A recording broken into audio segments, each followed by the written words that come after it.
and looks like there's still a nice amount of water out there on that artificial pitch, which should help it zip around out there today for what definitely is two heavyweights of Tasmanian football lining up today. And I have to say, I think there'll be two teams that will be really looking towards making a charge at the title this year, because there's perhaps just a little bit of a decline from South Hobart that we've seen so far at this stage, and I think these two teams that we see today, along with Zebras, are going to be really hungry to try and get in on that NPL TAS title this year. So going to be a very important game to get a good assessment of both of these teams, I think. Yeah, early days for sure, but certainly a big chance for one of these sides to move 5 points clear of South Hobart after 2 weeks. Zebras and Launceston City have already done that. We'll take a look at the hosts here today, the Olympia Warriors, and their starting lineup. In goals, the American Brett Johnson. He's another American keeper. Sean Lewis, of course, was a star for them. They've gone back to that well for their gloveman this year. Number 3, Tommy Little, who'll be lining up in defence. Number 6, Joel Samet, the fullback. Number 7, Warren, the postman, Wadawu, scored a hat-trick last week to start his season in style. Number 8, big Alex Holmes, the cuddler. Great to see him out there. He's a huge boy, isn't he? And we know how intimidating he can be in a sports arena from his time. How will I submit it? Making us very scared. Terrorising us in the nets. Terrorising us in the nets. He's quite an athlete, Alex Holmes, and it's good to see him fit after a number of years struggling with injuries. He should offer some real solidity to the Olympia defence. He'll certainly be strong in the air, and straight into the starting lineup is Eduardo Castaneda. He made the move from South Hobart. He was on the bench for the season opener, and he's seen a chance here with Nick Mearns injured, perhaps, to get some more regular football. There's been a little bit of commentary around his move, and I say all the best to the kid. He's starting straight in the lineup, so a big chance for him. It's a little bit harder to give me for me to give his best wishes, being a pretty big South Hobart fan, but there is no doubting that young man's talent, and I certainly couldn't begrudge him a move where he's looking to spend as much time as possible on a football pitch, because he is quite a young talent, and we always want to see the best out of Tasmanian talent. So perhaps the right move for him to really get a chance to impose himself in the game a bit more, gain a bit more experience, and yeah, just perhaps sit in that deeper role for the Warriors this year. Number 10, Zach Edel. He'll be lively up top and in wide areas, as will number 13, Hugh Undy. He's started the season in very good form. Number 14, Jonathan Griffiths. You'd expect to see him lining up at fullback. Number 15, Mark the Business Altman. Well, he's going to be crucial in midfield. No Mearns, no Turner, no Lucas Hill. It is a massive blow for the Warriors in the middle there, so the Biz is going to have to be just that if they're to get anything out of this. And number 16, Paul Stevens, you'd expect will probably partner Little or Holmes at the back. On the bench, Jake Vandermeer. A little surprising to see him on the bench, but there is a real glut of centre-backs. Joffrey and Koso, I'd expect to see him before the day is out. Number 12, Oliver Davis. I've got to think Jack Turner must be carrying a knock if he's not starting in this side. He's one of the best players going around. It's one of the best benches that I've seen for Olympia Warriors in my time following the NPL TAS. There's class for probably two of the best teams, the two best teams from last year, starting players sitting on the bench for them this year. Yeah, I think it has to be injury for Jack Turner. They wouldn't not be starting him, especially with Mearns and Hill out. So some midfield issues for the Warriors today. And how do we think that their defence will shape up? Just looking at that lineup, I'd be expecting perhaps this young one just here could offer an imposing figure just in the centre back line. Perhaps looks pretty solid on the feet there. Wouldn't come up to the shins of Alex Holmes. Look, it's going to be tough. I think you've got Tommy Little, Alex Holmes and Paul Stevens are all natural centre-backs. Wouldn't surprise me if maybe Paul Stevens pushed into midfield. Given the lack of midfield options they've got in that starting lineup, I wouldn't be surprised if that was the case. We'll wait and see how they line up. It will be interesting to see the formation that they go with too, because you'd almost think that 3 at the back would suit this team quite well at the moment, perhaps with Samet working up and down that left-hand flank. But yeah, we could also see Thomas Little at right back, but we'll move on now to Devonport. And the strikers, they were fantastic last week. Just the 2 on the bench is interesting. Only a couple coming down on the bus, so that's a little surprising for me. But it looks like they've Kynan West is a late scratching off the team sheet, so perhaps that's caused that. But they'll welcome back Joel Stone into the lineup at the bottom. That's a big in. It's a good-looking team. The fullback, Eddie Bidwell, he bombed on down the right last week. They really looked to maximise his width. Number 12, Bo Blizzard, returning, was a key part of that title-winning team. Number 10, Michael Holden, had a hat-trick inside of 30 minutes and just ran Clarence a big old tub last week. He was on fire. I always enjoy watching the Turtle Holden play, and just in case you're listening out there in the very unlikely event, Holden family, I was crucial in getting that man on the Team of the Year last year. He was absolutely brilliant, Holden, for the Devonport Strikers last year. But just following him on the team sheet is another player that I am very excited to get a look at, who is looking like the sharpest player on the pitch out there in the warm-up, and that is D-Jax, as he's known, Daniel Jackson, the American Strikers that the Strikers have picked up here today. So I'm really looking forward to seeing how he can link up with what is a very good young offensive outfit from Devonport. His pace of movement very lively last week, caught the eye, as did number 19, Gediminas Krusha, the Lithuanian, just sat in front of the back four and just stroked the balls around the park all day. His long-range passing could be important. I think he could be a big fan favourite coming up, and I think we're going to coin him the Crusher because capable of crushing teams, the big import here, so I'm looking forward to seeing how he can play. And another one of their imports at the back. Didn't really get tested defensively last week, but he looked very tidy on the ball, Guillermo Lazcano, and really loved his work up at Valley Road. I was watching him coaching some juniors, and his entire coaching session was how to do step-overs, so a bit of that South American flair from Lazcano. Plenty of flair from number 9, Braden Mann. He also hit a hat-trick last week. He was fantastic. He even gave up a penalty so Holden could get his hat-trick. That is rarefied air from Braden Mann. He loves a goal so much, I was stunned, but he'll be a big factor today. Another one of the returning stars of their premiership winning team, Kieran Mulroney, was injured late in that season. In fact, I think that might have been the reason we saw Adam Gorry becoming a fullback after playing as a winger for most of the year. He'll stay at home as the left back and probably shift into a fairly defensive role and won't get forward too much. Number 1, Nathan Pitchford, fantastic recruit between the sticks. Fair to say he wasn't overly tested last week. I think they only had one shot at him, Clarence, but he'll be important today, especially controlling the penalty area on such a small Anybody ground. with a name like Pitchford is got to be a good goalkeeper, Andrew, you'd have to say. Oh, he's one of the best, Nathan Pitchford, don't you worry about that. Number 3, Dominic Smith. He has just gone from strength to strength in the last few years, continues to evolve, and he's now playing as a centre-back. He started off as a left-back. I've been so impressed with his evolution. When Devonport do line up with 3 at the back, which is most of the time, he's just looked really solid in there last year. I seem to remember a few games with him playing next to one of the Dance brothers and the Brazilian import that we saw for the Devonport Strikers last year. And they were a very solid unit at the back. Don't know about the Canadian coming from Brazil, but close enough anyway. Number 17, Joel Stone. He's playing his first game for the year, and another one of those returning players. He was in the team of the season last time. He was playing in the NPL Tasmania. He's a game breaker. He's got a bag of tricks. I love watching Joel Stone go about his work. On the bench, Rockets, sometimes son, maybe because he's on the bench today. He won't be the son. He will just be a distant cousin, but it's Henry Andrews, a rangy midfielder, and number 21, Alex Mason. So just the 2 on the pine for the Strikers, only couple making the long trip. As I said, they had a third, but it looks like he's been a late scratching. And just having a look out there at the referees too, it certainly looks like it's Tasmania's finest lining up to take control of this game. Well, looks like Tony Pert on the line too, I think. So we've got, all-star cast out there. Brenton Copra in the middle. You had the referees there. Tony Pert will run a line. And he's run plenty of lines in English Championships, so I think he'll be just fine out here at Warrior Park. And Jono Calcroft, the 3rd official, well, the AR2 for the day. But we're just about to get underway with a toss of the coin. Before we go, a prediction from you, Jake.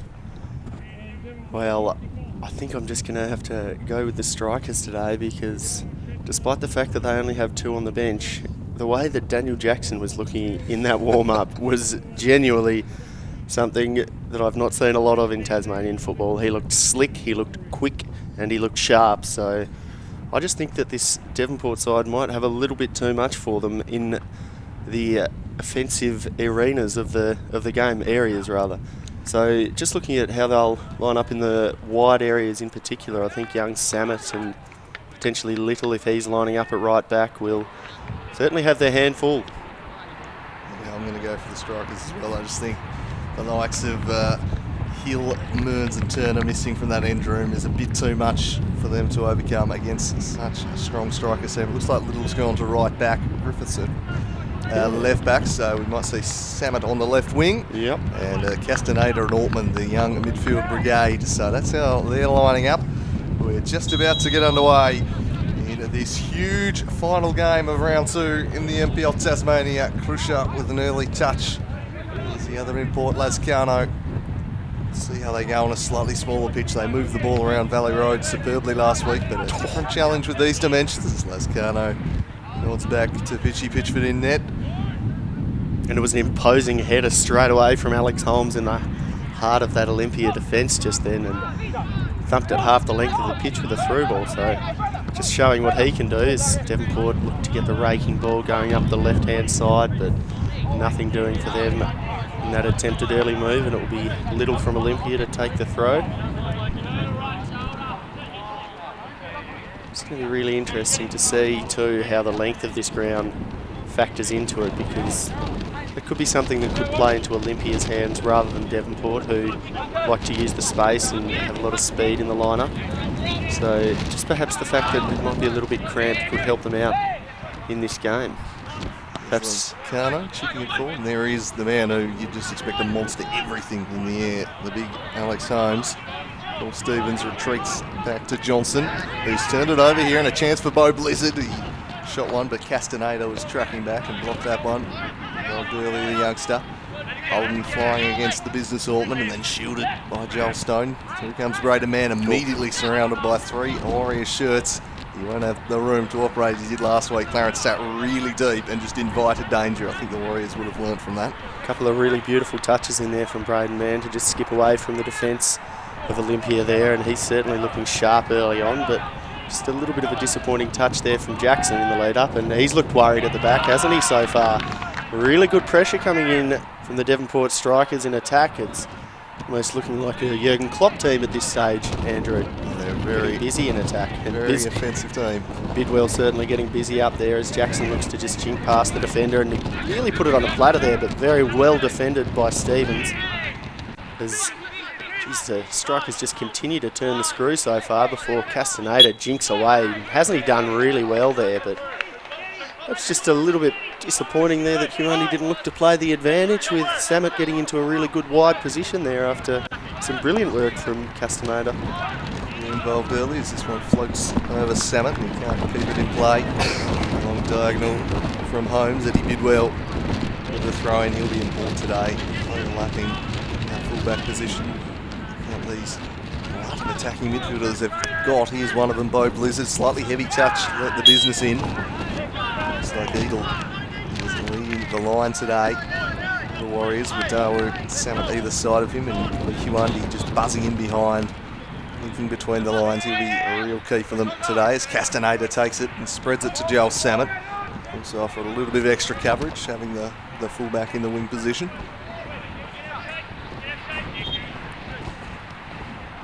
So it's a cagey opening so far, both teams flying in, no chances of yet. No, there's just a couple of nervy moments at the back here for the Warriors though early on, because I'll just see Samet jinking inside there, and he's found the postman who looks to just deliver his letter, but just lacking the final quality there. But as I was just saying before, that rare foray forward for Olympia so far, they have just looked a little bit nervous at the back, and given that the small ground is such a factor here at Warrior Park, it's actually perhaps playing into the hands of the Devonport strikers a little bit so far, Andrew. Interesting to see how the dimensions suit the teams. Olympia, of course, last year played a home FFA Cup game away from home at KG5. They like the wider pitch, but this team might be more suited to their home turf. Although the likes of Jack Turner and Lucas Hill see through at the team today, perhaps less so than they would be at full strength, as Pusher offers short. Instead he goes for Bo Blizzard. And the ball caught between his feet and Huandi's away. Beadle linking up with Samet. The return pass finds Huandi. He looks to spring the postman, and he's got acres of space, but that was way out ahead of him. He's never going to be able to track that one down. Yeah, you probably need a postman's motorbike to get onto that one. Just a little bit overhit there from the Warriors, and Devonport looked to get it going up ahead. That was terrific throws that I've ever seen, Andrew, I have to say. It was a bit more of a looping off spinner than a throw, really, but I almost have to question whether or not that actually went into play there. It must have, because the Warriors have been given the throw in, equal the target, steered away from him by Dom Smith. Little Holden onto Braden Mann. There is Joel Stone looking to weave his way down the line, and wins a throw in. And as our producer was just rightly pointing out to me with that throw in before, it's very windy out there on the eastern shore at the moment, so it could definitely be a factor throughout the game. And as he's rightly just whispering in my ear, sweet nothings, that the breeze could in fact increase throughout this game. Yeah, hopefully the rain stays away. It was a rather stormy morning down here, but seems to have disappeared for the time being. Here's Lazcano. He's passing for the eye from centre back last week. Spent the ball really well. Bo Blizzard turns and looks to drive the play. Spreading it out towards Joel Stone. A heavy touch allows the strikers in, and now it's Joel Stone charging at the defence. Into the box he goes. Well done, the business Ortman. Won it away from him nicely. Scrapping in there. He's going to have to do a lot of that work today, will the Biz. Start from him. Good reason why they call him the business, because he's a complete business when it comes to football. That just showing that he has plenty of defensive mood as well as the attacking verve there from young Mark Ortman. So positive signs there for the Warriors that this young central midfield outfit can really get back and cover the defence too, which will be really crucial for their chances this year. Just watching the movement a bit of Joel Samet there, he just had a little bit of a disappointing touch, but he's really pushing into some good high and wide positions there for Olympia, which really helps to stretch the defence. So liking the positioning from that young man who has a very bright talent in the future. Bit of a disappointing shot there from distance. Well, he's got the licence after last week. He cracked two in from a similar range last week to Michael Holden. Didn't quite make a sweeter contact with that one, as the American keeper launching this one. It just holds in that breeze. It's a free kick to Dom Smith after he's dragged down. Rather Kieran Mulroney, who's, you can still see it's a very wet pitch out there. Those footsteps picking up a fair bit of moisture out there. We'll slip the passing games of both teams. I like the pitch when it's a little bit wet. Smith bring over this one. He's going to make these long balls tough to play today, I think. He's going to be wreaking a bit of havoc. That's a pretty good one though. Just dragged down by Jackson. Can he keep it in? He does. Squaring ball, steered away by Holmes. Had his positioning correct. And Bidwell just got into the back of Samet there. Takes it quickly to Castaneda, showing some fancy footwork, and then a step over. Swapping away there with Bo Blizzard. There was some great physicality there from Bo Blizzard. Really good little example of two differing philosophies coming together there in an instant, because he was just all over him while Eduardo Castaneda was pulling out all the fancy tricks. So really good hard pressure there from Blizzard on a very skillful player. They're working the ball around here quite well with a little bit of tiki-taka, the Devonport strikers, before Jackson just gives the ball up, and the throw is taken quickly there from Eddie Bidwell, who just to get his head up, and Braden Mann hits the floor quite spectacularly before the ball falls through to the postman, and he gets his head up. So he's a bit of Undy looking to link up in that position that he often plays for the Warriors, and they're just starting to slow it down a little bit and play a bit of possession here now, the Warriors, because that's really been end to end so far this game, Andrew. Yeah, it has rather. Stevens punches it forward for Joel Samet, takes it inside, but the business coughed it up to Michael Holden. He's going to charge at the defence. He's surrounded by Warriors here, Michael Holden. He tries to wrangle his way out of it, but the numbers win out. And once again, it's Mark Ortman tracking back and winning the ball. And now he has a chance to get something going the other way. Huandi shut down by Krusha. Joel Stone tried to get round Samet, couldn't do so, and then he launches a diagonal for the overlapping Griffiths. Takes it down with a silky first touch and then crosses in dangerously towards Edel. Steered away by Smith. Now it's Eddie Bidwell leading the counter back the other way. Didn't see anything he liked. There's plenty of bodies back for the strikers and not many forwards, so they're just going to work it back. Jackson got himself into a little bit of trouble. Lazcano across to Smith. And Smith carrying it forward in space. Threading it for Stone, but it was a poor pass, easily cut out. Just a little bit scrappy so far this opening 10 minutes. Yeah, I'd certainly agree with that, but also really like the way that Griffiths and Samet are linking up on this left-hand side so far for the Warriors, because we just saw Griffiths charge forward at the right moment then, and Samet immediately tucking back in behind as we see some lovely skill from Bidwell, but just a little bit heavy on the touch, and that is the third time here for the American keeper that his feet have looked troubled when in possession. So when this striker's outfit is looking forward to pressure him, well, but just a little bit heavy on the touch, and that is a third time here for the American. Took a bit of a bobble, but what the contact he was looking for, that's for sure. Here's Daniel Jackson, his compatriot. He's lost it to the postman Wadawu, turning on a dime and somehow keeping it in despite being surrounded. Just no room to operate for these players. Every time someone gets it, they've not got too long to spend it. Blizzard coughed it up, and tracking back well was Griffiths. It's going to offer that coverage. He and Samet both can slot in at fullback or the wing, so I like that combination down the left as you've touched on. But it's a beautiful touch from Griffiths, wasn't it, up that left-hand side? That just about should be in the highlights reel a little bit later on. That was absolutely silky.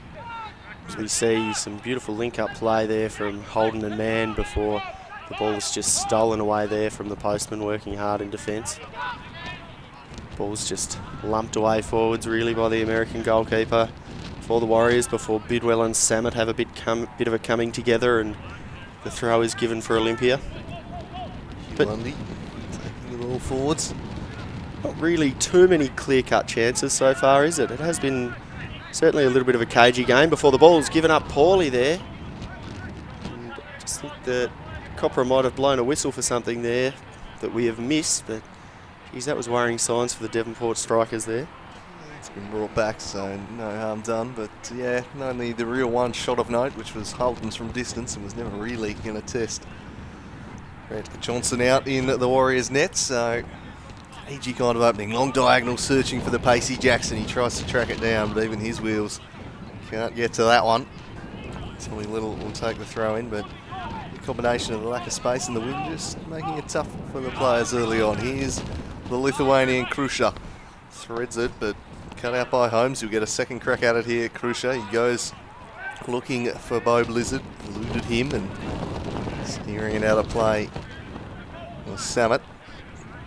Bidwell with the throw in. Krusha always off of that short option. He's head up here and he takes a little bit of a tumble under pressure from Huandi, who's less than impressed, but the free kick blown. A little bit difficult for us to see that one at Warrior Park from up in our beautiful commentary box, but certainly looked as though there was a potential foul there on the Devonport player, but there's a good little bit of play in there from Krusha. He seems to have some pretty lengthy legs there, which really help him just snap up the ball at length like a hungry hippo, but the ball is belted in there from Blizzard way over the top, and it's a little bit disappointing from a ball that was in a dangerous spot there for the strikers. Yeah, neither team able to find some quality in the final third with their passing just yet. That one well and truly overhit. Temporarily lose pictures, but we're back quickly. Thankfully, you've not missed anything with the goal kick as the American prepares to take it. Rocking the hot pink today is the Olympia Gloveman. I do like the psychology behind that though. Supposedly puts it in the striker's eye, so they're more likely to hit it at you. Yeah, I've heard that one before, and I'm not so sure that that's necessarily true, but you can't argue with sports scientists and all their data, can you, Andrew? I think there's a few from the old guard who certainly would. Here's Warren Wadawu who works the forward. It's turned over. Turtle Holden trying to skip around the business. And then Wadawu in support. That's what I think the Warriors have done a really good job of so far. Just getting two men around the player in possession, nipping at their heels, not giving the strikers the time and space those attacking midfielders like to operate in, and what they were so good at against Clarence last week. They gave them acres and they absolutely punished them. The throw in from Little down the line. It's going to go back the other way with a throw in to Devonport. So a quarter of an hour in here at a sunny Warrior Park and not hitting any great heights just yet as this game. As the I have to say, Andrew, I did think the game had been going on a little bit longer than 15 minutes, to be honest. As we see the postman get inside, a dangerous position there for the Warriors. But the free kick just conceded, perhaps a bit unnecessarily there late. So certainly a dangerous position, but the Warriors were looking good to get the ball across to Sammet on the left-hand side before Eddie Bidwell had dropped in to that centre-back spot. Just when you're stretched, you really want to see that from your right back. So very well done, Edward Bidwell, despite the fact that the free kick was conceded unnecessarily just on the other side. Yeah, just left a little bit in there, Tom Smith. And it gives the Warriors their first real look at the goals. I think Huandi's going to fancy this one. He's got the ball. Bloody Castaneda also lurking, but I'm not sure if he's been there long enough to be pulling rank just yet. So I suspect he might try. I suspect Huandi will be the one to hit it, and he's a fine technician over the dead ball. What can he conjure up here? Huandi, the strikers with 5 men in the wall. Pitchford sets it. We saw Chris Downs curl one in yesterday. Castaneda dummies and Undy drives, blocked away by Smith, and then thumped well and truly clear. Never threatening there. Tried the Chris Downs of just avoiding the wall and going to the other side, but I don't mind that too much.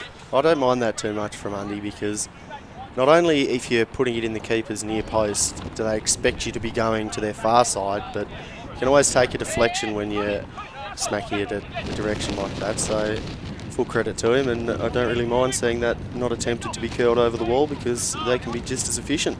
Yeah, I think with the wind and the fact it was so close to the box, it's so hard to get that up and over. It needs to be kind of further out if you're going to do that. So yeah, it was not a bad option as Turtle Holden picks it up, works it to Joel Stone.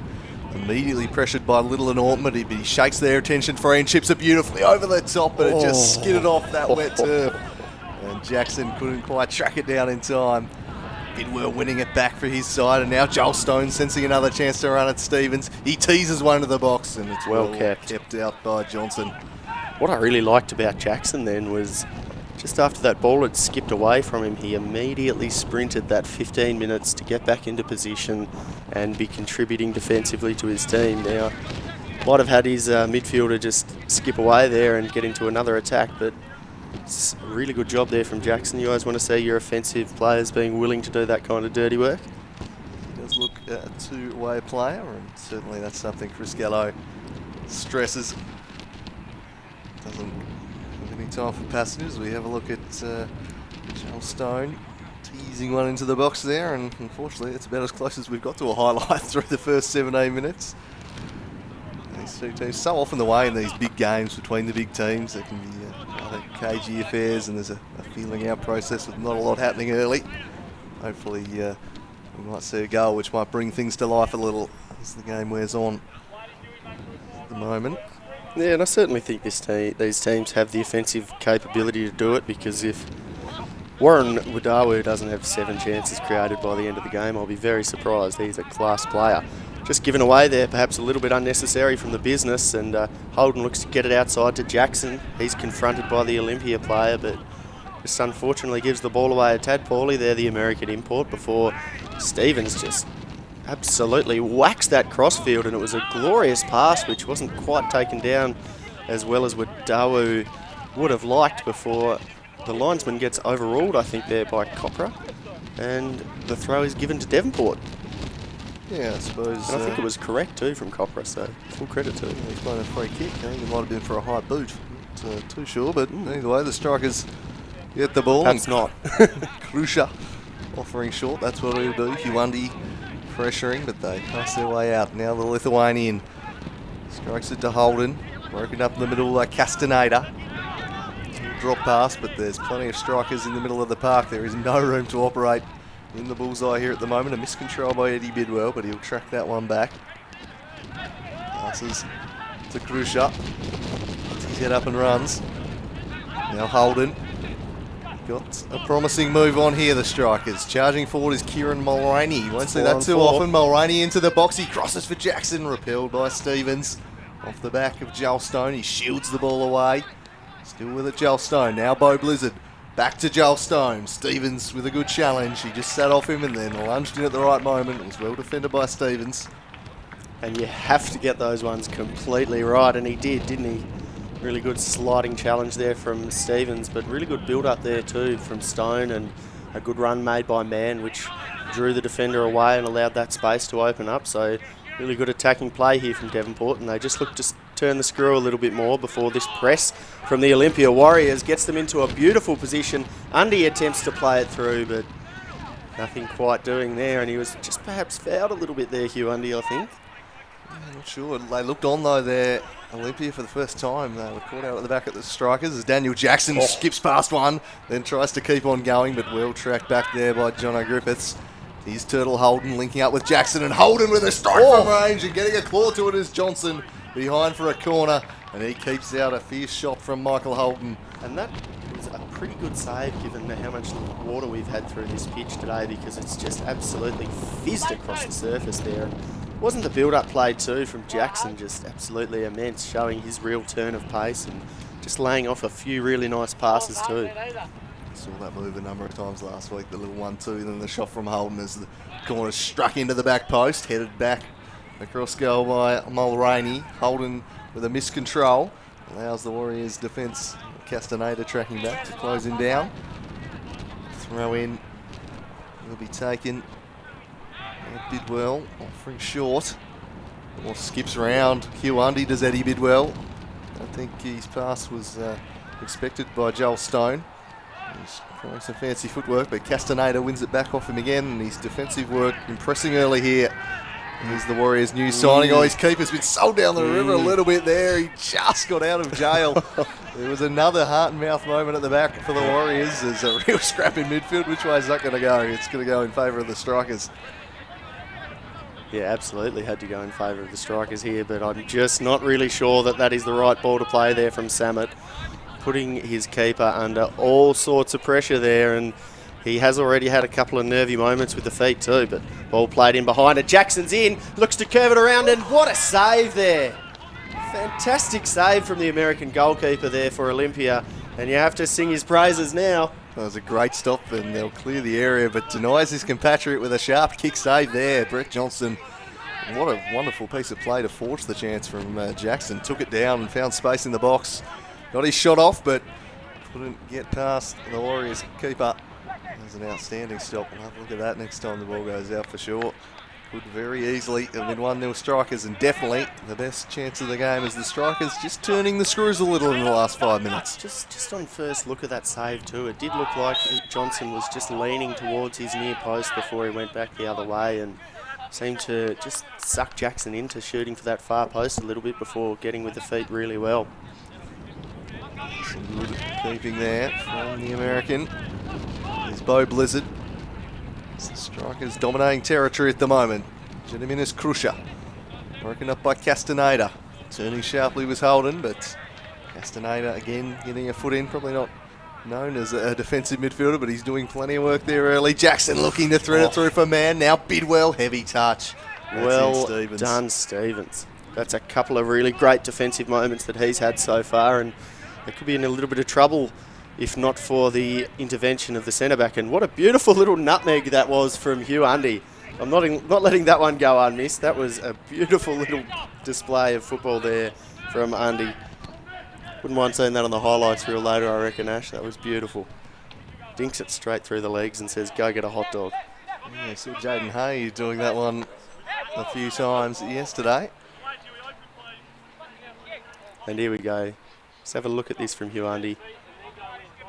Rides the tackle well and then just says thank you, straight through the legs. He loves doing that one. That's been owned on the futsal court for sure.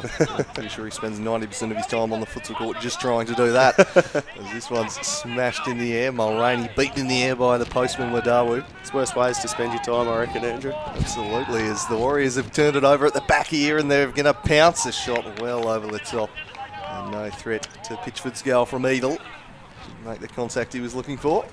But the chances are just starting to come in the last few minutes after opening with very cut few. a bit of a frustrated figure up at the top of Olympia's goal so far, Edel. He hasn't really had a lot of the ball or a lot of service just so far. It's probably been Devonport that have been in the ascendancy because perhaps their passing's just looked a little bit better, and the range of passing in particular from Devonport has just been a little bit superior to the Warriors, but just a couple of touches letting him down in crucial positions. See how the Warriors can get onto the ball here with Samet, who just passes to Castaneda and links up well with Griffith. He gets his head up before the pressure comes from Holden. Somehow they manage to stay on the ball with Samet and Griffiths combining. They look to Ortman in midfield, who just calmly hangs onto the ball with Castaneda. He's got Wadawu pushing up high and wide on the right-hand side, but heads to Undy before Wadawu gets into jink up. And Hugh Undy's just working hard up the sideline here, in a dangerous position here for the Warriors, just looking to finally get the ball into the box. These two linking up quite well. And the cross finally comes in, and what an attempt there from Edel before. It was actually quite well defended, I think, from Lazcano, the Argentinian centre-back, I think you mentioned to me earlier. Did a really good job just there. Guillermo Lazcano. 3 strikers imports, and they've got a pretty impressive track record in recent times of hitting on their imports, Devonport, and from what I've seen of the 3 they've got this year, it looks like they've got another home run as Eddie Bidwell goes into the middle. No one there though. The Biz is going to pounce. Perhaps a chance for the Warriors to counter. The diagonal ball's a pretty good one for Joel Samet. Joel Samet now with the cross. He's hit it deep to the back post, and unfortunately wastes what was looking like a pretty promising move. Yeah, if that is a stake, that one is well done, I have to say. Probably not the correct adjective for football there, but really decent attempt there, I have to say, but just perhaps getting into the back of Lazcano a little bit there. But you have to admire Edel's intent when you're attempting to score goals like that. Mind to look at that Brett Johnson save if we get a chance in a moment, Ash. The kick save from the keeper a few minutes ago is off Jackson. The Warriors now charging forward here through Samet, or ran into a brick wall of Crusher though. And he threads it across to Turtle Holden. Great a man now, Daniel Jackson. He's caught the eye early as Jackson. Crusher works it back to Blizzard. Working in tight confines, and now they spread it wide. They've got a couple out here on the left. One of them's Joel Stone. He's got Mulroney riding shotgun. He crosses to him. Kieran Mulroney. Once again dealt with by the Warriors' defence. I just really like to see the little things in football done well, and Stone's movement there with the overlapping run coming from Mulroney as man gets into a glorious position but just can't get the volley going. And that came from absolutely nowhere for Devonport. Have a look at that, but this is very reminiscent of the goal he scored at this ground for Devonport in recent memory. It was just a long ball over the top, which he ran into and volleyed home. So he's got form with a similar type of move. As we have a look at that save again from the keeper, Johnson. It's down very nicely, extending the leg, bang. Really good leg save, that one.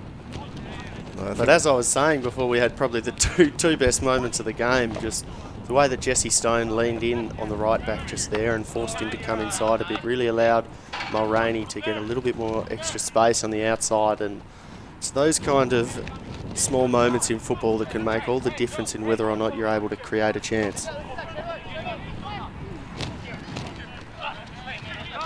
The Devonport strikers. Joel Stone pressuring there. Worked forward down the wing. It's Alex Holmes, the big cuddler. He's got that one under control. He goes back to Johnson. Now Holmes. It's scrappy that, and Devonport will look to take this quickly and put him under pressure. They do just that. Here's Bo Blizzard with a bit of space. He curls one in. Extending the leg was Holmes again. Hugh Undy to Paul Stevens.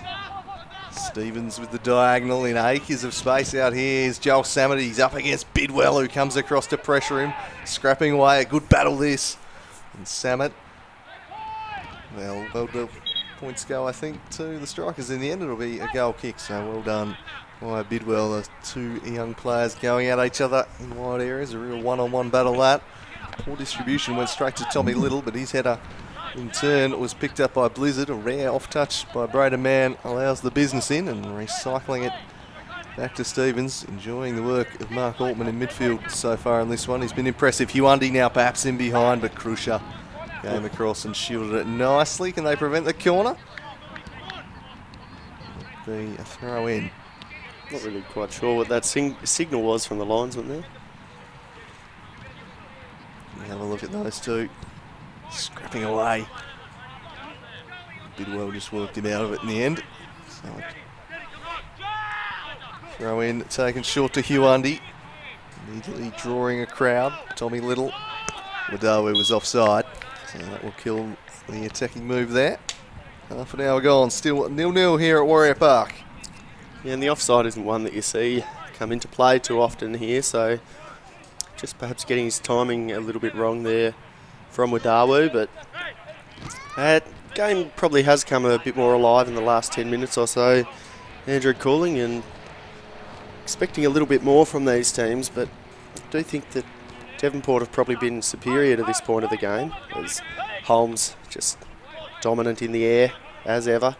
A couple of times there before his second header wasn't quite to the benefit of Samet before it rolls away out for another Devonport throw. And I think if we had the funds to run such stats, Andrew, that we'd be seeing a pretty big possession differential from the Devonport strikers for a Warriors home game. So they've certainly come and looked to be playing on the ball and not looking to set back too much. I don't have those numbers, but I think I know somewhere where I can find them if you'll hold on a moment. Yeah, for sure. So I think you're probably right in that assessment. But certainly the benefit of the position too, as Stone gets on the ball for the strikers, uses his feet quite well, gets the ball out to Jackson, confronted by Griffiths. He just gets his head up before trying to move a bit of fancy footwork around the Olympia defender, who eventually wins out there. But showing positive signs up that wing, Daniel Jackson, and combining pretty well with Bidwell and Stone and Mann up the top. Ball just flicking through out the back. Rolling away for another throw-in. We've seen quite a few throws today. Nah, looks like the data people aren't at this one, so no possession stats unfortunately. Bidwell nods it into the middle for Holden. Holden to Bo Blizzard, finds space beautifully and shapes to shoot. Ooh. Rising over the top, but he made pretty sweet contact with that one. Bo Blizzard. It was a fierce drive, but always rising. And the footwork to get into the position to even make that shot was brilliant from Bo Blizzard, so I don't mind that at all from the young fella. Just perhaps getting a little bit too much lean back there on the kick, so just allowing that to fizz over the top. But positive signs there for the Devonport strikers that when they get into a position where they can shoot, even if it's from distance, that they've got the players who can perhaps put them under pressure here, the Warriors.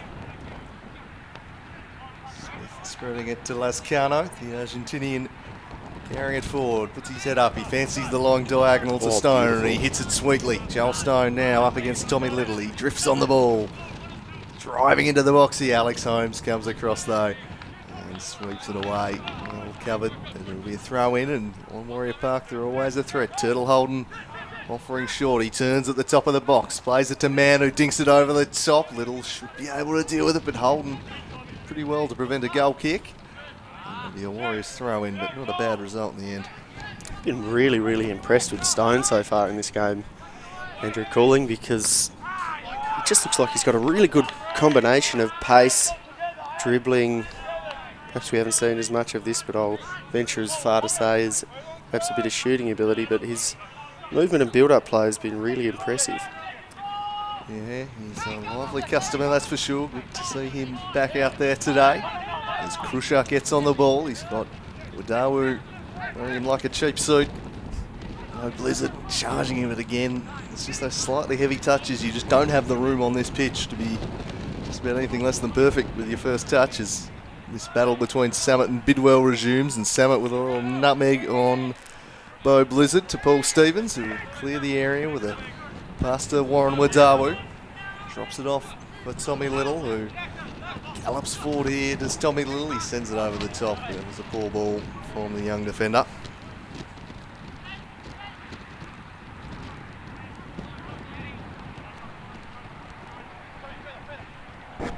Lascano just settling onto the ball now before he looks to play one up over the top.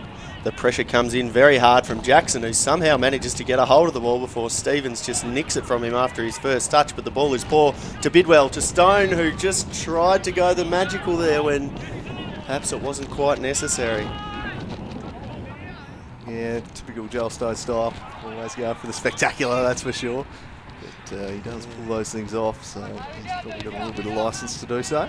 Just a little bit of a shake of the head after that one. He knew that it was quite an opportunity, but ended up being quite poor really from Jackson and Stevens there, because Stevens probably shouldn't have let him in the first time, and then Jackson just had the first touch that was poor that allowed Paul Stevens to get back in and just cough it straight back up to Bidwell. Hopefully we can see a bit more quality going forward from these players, because they certainly are quality players.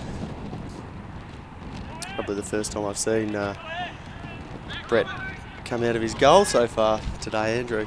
Just looking a little bit nervous with the feet still there, as Mann and Alex Holmes have a bit of a coming together. Jackson in a dangerous position, and he looks to play it across the ground, but Stevens well defended again. Fantastic, Paul Stevens. Yeah, so throw far in taken quickly. Bidwell looks to jink inside, confronted quickly by about 5 Olympia players before Stone wins it back. Ball goes to Blizzard. He and Jackson combine, look to get the cross in now. Beautiful cross to a dangerous position. Pretty well dealt with there by Tommy Little before Huundy and Alex Holmes combine, and they get the ball away, but again only as far as Eddie Bidwell, and I'd love to see how many times he has recovered the ball so far today, because I reckon we're getting up around 10 to 15, Andrew. He's been spectacular out there, Eddie Bidwell. He's a very impressive young player. Saw his younger brother on the training track earlier in the week too, and I reckon there's going to be another Bidwell in the strikers lineup in the years to come too. Clearly running in the family. Hopefully he's a left footer. He had 2 feet to my eye, that's for sure. So we've got 10 minutes left in the half here. It's been the strikers who've probably had the better of the territorial battle, and have had the best chance of the game through Jackson, but apart from that, no real clear-cut opportunities for either side as Holmes slides in full-blooded, and that's a free kick. I think that should be a slice of cheese. Quickly taken as it's Michael Holden now in a little bit of space. He curls one of the back post. Daniel Jackson skews it horribly wide. It was a good ball from Holden. He just got his foot position wrong there. Yeah, that's exactly what I was going to say. Just his non-striking foot appeared to be in the wrong spot there, Daniel Jackson, but he did a good job to get into that position. Yeah, just perhaps overreach with the left leg there a little bit, but I can't talk too much about striking technique, given that I have all the striking prowess of Bambi on ice. But pretty good work there from the Devonport strikers, and the ball in from Turtle Holden was quite spectacular, as we see the Crushinator get the ball up to the other import in Jackson before Bidwell just steams down the right flank, knocks it past, looks to get a beautiful cross in, but Braden Mann just couldn't quite get in front at the near post there, and I think perhaps just made a little bit of contact with the head of the keeper, but I think this might have a little bit more with attempting to get somebody booked.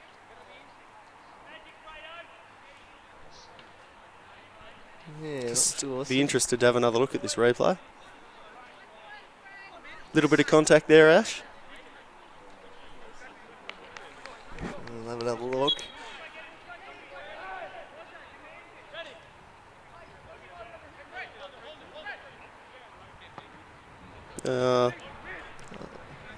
Maybe on the follow through. I don't think it's intentional anyway. At any rate, if anything, he's trying to move out of the way there, man. Yep. So nothing malicious. Perhaps just a little cheeky flick to try and knock a unsecured ball out of the keeper's hands, which, though not allowed, can occasionally work out quite well for a striker. Really good calm play there from Alex Holmes as we get back to live play. He goes out wide to Little, who just jostling there with Turtle Holden before eventually Holden appeared to win out. And Copra pays the free kick for a bit of a tug there from Turtle Holden. Almost called him Mark Holden then, shame on me. Oh dear, much better than that, that's for sure. As the Warriors now with a chance in wide areas. Lovely little drop of the shoulder here from Samet, bobbing up on the other side now. He can beat Kieran Mulroney, who's across and steers it out of play.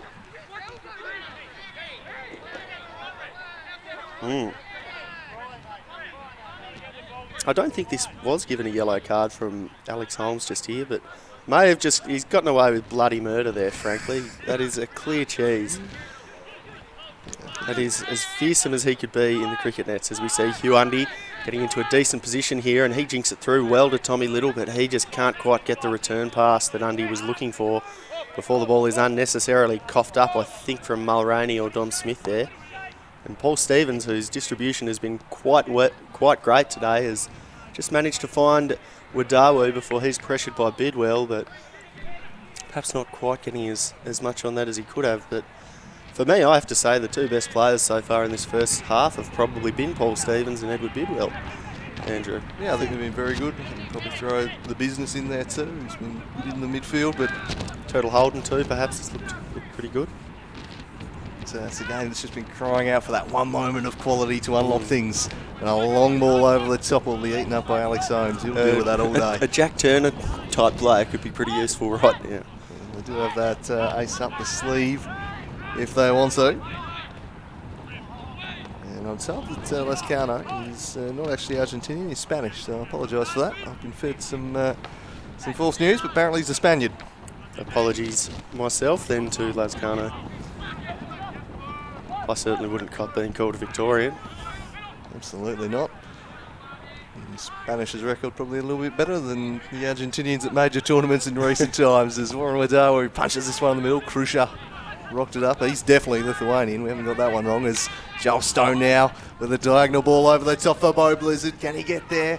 He does so. He's got Jackson in support, and Castaneda again good in his defensive duties and puts it behind. Yeah, really good tracking back there from Castaneda, because he's been known as a player with a lot of offensive quality and a real dribbling talent as well, but just having the awareness to slot back in and help cover Paul Stevens just there. So really, really well done from the young man. Bodes well for him in that box-to-box position in the future. As this one's curled in, bit of a worm burner, steered away. Here's Bidwell, punched away from there by Warren Wadawu. 5 minutes before the break. Here's Bo Blizzard, suspicions of handball, play on the curl. He jinks inside and Holmes read it nicely. Krusher with his head to it, and there's the Spaniard, Lascano, who smashes it long down the line. And Stevens again, covering in defence. Devonport pushing late here. Can they find the opening goal in the game? It's Bidwell to Krusher. Krusher again, he's so good at those diagonal balls, and he's picked out Joel Stone here. He tracks it down, wants to get back on the right. He gets around Tommy Little. What can he do now? He wins the corner.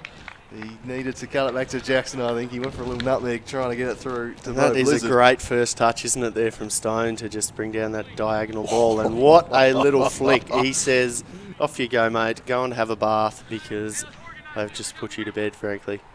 Yeah, very nicely done by the skillful Joel Stone. So good to have him back in the league. Love watching what he can do. After didn't play last season for the Strikers, but they'll be glad to have him back. Braden Man offering short. And now he'll go with the cross in from Blizzard to the back post, just over hit. They had Mulroney and Stone lurking there, but just floated a bit too much, the cross. Yeah, I was just watching the way that they were setting up there, and Mulroney was completely unmarked throughout that situation there for the Devonport Strikers, who took the corner quick and in short. But yeah, just looking dangerous there in the set pieces, that if Olympia don't man them up a little bit better, they could be conceding from a set piece later in this game, I think, as Castaneda looks to play a beautiful through ball up the right-hand side, but only as far, I think, as Dom Smith, who was getting out there to cover. Perhaps rather it was Mulroney, who then just allows Samet to skip in on the inside, and the ball falls to the postman, who just gets up and under that, and perhaps going a bit more the Gaelic football over there than attempting to score a goal here. But great ball in there from Samet. Straight to him and found him in a dangerous spot. Just got under it there, did the postman. 2 minutes. Perhaps had the space to just take a touch there, perhaps with how committed too Edward Bidwell was to trying to close down that shot. He could have just taken a touch in behind, but look at that composure there from Alex Holmes too. Good so far. Lovely turn there from Castaneda, and now the Warriors looking to spring back the other way. It wasn't the best pass though. Griffiths did nicely to beat Holden to it. Now he sends it looking for Edel, but that eludes him, and it'll be a goal kick as we tick towards half time here at Warrior Park.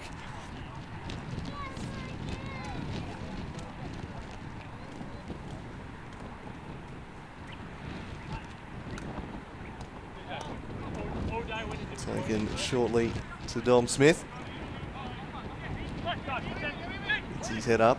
See anything he likes. So back from whence it came to Pitchford. Punches it in the Jackson direction, but Tommy Little had his name all over that. A foot in from Whitey Castaneda, and now Holden looks to spring something for the Strikers before the break. Ortman shadowing him. He's done that very well, but it's a good turn from Holden. He sends it wide for Man, but he's not going to track that one down in time. And it's looking increasingly like we could be headed to half-time with a stalemate.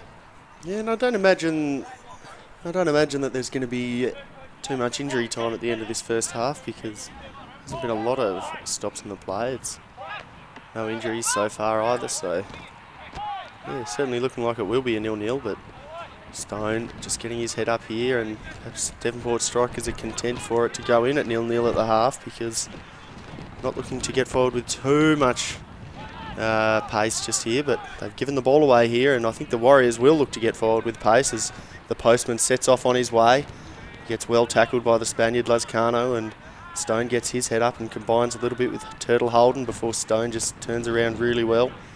Bidwell back on the ball. Just certainly looking here at the end that Devonport are quite content to just hang on to it here. Pitchford to Smith. Oh, miscontrolled there by Dom Smith. He out of play, so I don't know if they're going to have time or not. As Copper has a couple of looks at the watch. I don't think there's going to be much out of time, so they're going to want to get a move along here. If they're to craft anything, it's Altman. Just bumped off the ball there, and surging forwards now is Bo Blizzard, but again, Stevens at his positioning there. That was Byron Pickett-like from Bo Blizzard there, just the fair hip and shoulder, but Devonport could be getting in with one last attack here before Warren Wadawu tries to intervene, and Daniel Jackson in a dangerous spot now. Would have thought the whistle would be just about to go, and he jinks back. Perhaps he's just going to give him 2 minutes here, Copra, so Eddie Bidwell just tries to curl it in, but ball takes a bobble over the top, and man goes the spectacular, but perhaps just the spectacular and a little bit selfish there from Braden Mann, but he did not have a lot on offer in the middle, so we can certainly excuse him that one. No, I don't mind the shot, and Tommy Little, I think, caught by surprise by a pretty cruel bounce. Very cruel bounce.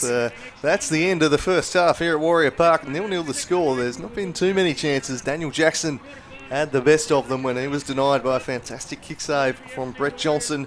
Outside of that, no real chances you look at and go, should have scored that one. So it looks like it's going to be a tightly contested contest. We expected nothing less from these two teams.